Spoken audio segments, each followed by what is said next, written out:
Good morning! Ayan. Today guys is plan ko to find the wonton mee noodles na sa Bishan ko siya natikman at nakikita lang. So, it's 9 in the morning. So, I hope sana meron pa. So, without further ado, tara na! Andito na ako sa Bishan Street 11 kung saan ako nag-work before.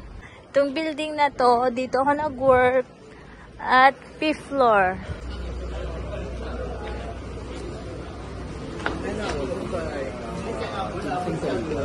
Dito ako nagbibili dati. Dito ako nabibili ng top up ko before. Tas dito kami sa sa playground na to, may Pilipina. 4 years since the last time na nag-visit ako dito. Diba, nandito na naman ako. Sana may makita ko mga Pilipina. I will find the wonton mee, guys. Sana meron pa. Mostly before, dyan ako bumibili. Pero nag-iba na ngayon. Ayan, parang may mga Pilipina dito. Ito parang Pilipina. Akala ko Pilipina, hindi. Ayun, tingnan natin doon. Wala, bakit ayun ako bumibili dati, guys. Ba't wala na ngayon? Ito yung market ng Bishan. Dito ako. Saan ba ako nakuha? Wala.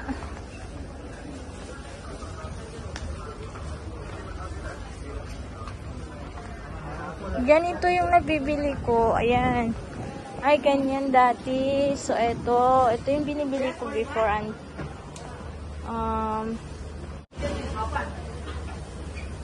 this one and chicken. Yes. No, this only auntie. Yeah. And then chicken auntie. Yeah. Okay. Thank you. Ayan. Guys, meron na akong noodles, but then I will find. Beautiful girl. Thank you, auntie. Wow. Ayan siya. Pilipina. Oh, dito. Hi! Namit ko siya dito sa Bishan. Sa Cagayan Valley ako. Oo. Salamat ha. Ingat ka dito. Sige, bye-bye. Ayan guys, may nakilala akong Pilipina. Tinuruan niya ako sana ako bibili ng wonton mee. Ayan siya guys, wonton mee. Ayan, saya-saya ko. Guys, ngayon lang ulit ako makatikim nito.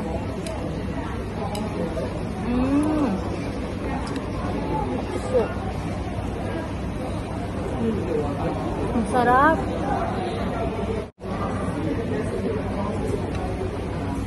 Tignan mo yung noodles na very thin. Tapos, napakalambot. Para siyang, hindi naman iba siya sa Pancit Canton, iba din sa China.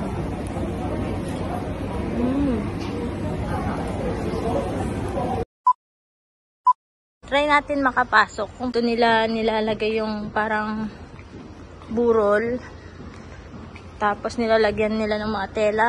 Tapos dito ako dati nagtatambay dyan. Tapos doon kinakausap ko yung mga Pilipina na taga dyan. Ayan guys, itong mirror na to nililinisin ko yan dati.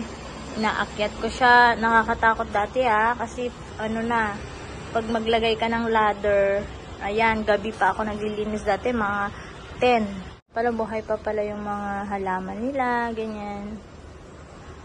Stairs na to guys, hanggang 5th floor. Pagka gusto kong magpahinga, naglalakad ako dyan, pababa, yung dahan-dahan, o kaya kung may kausap ako, like friends ko, ganyan.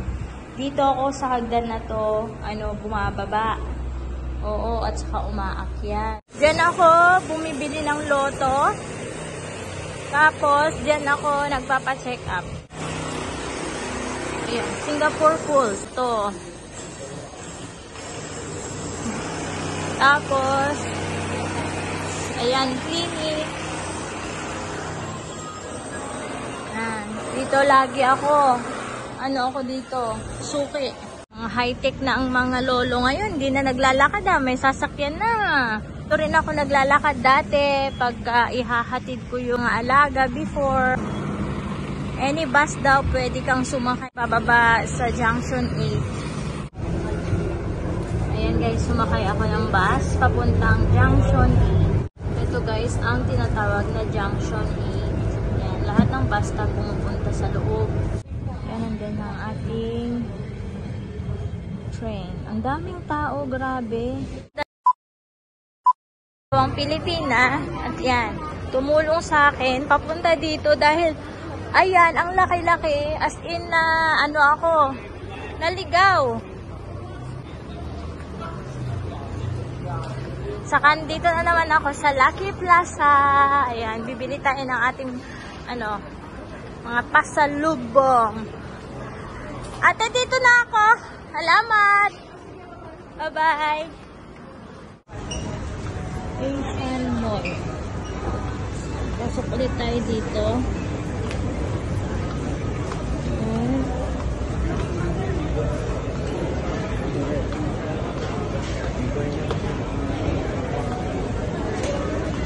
May Jollibee.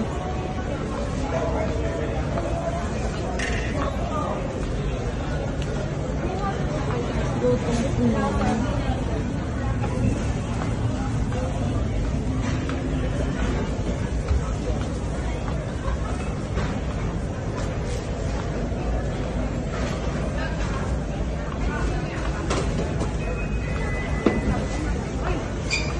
Ang sarap na kumain dito,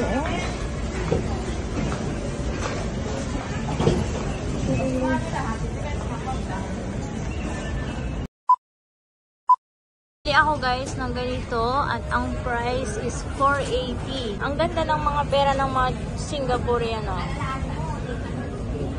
Dito sa side na to is mga restaurant, ganyan. Tapos sa harap ko mga Pilipinas. And guys, ang kanilang juice.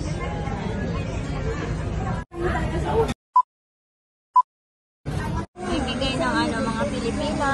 Nasa utak na namin ang beach. Birthday nila. Okay. Ayan guys, binigay nila.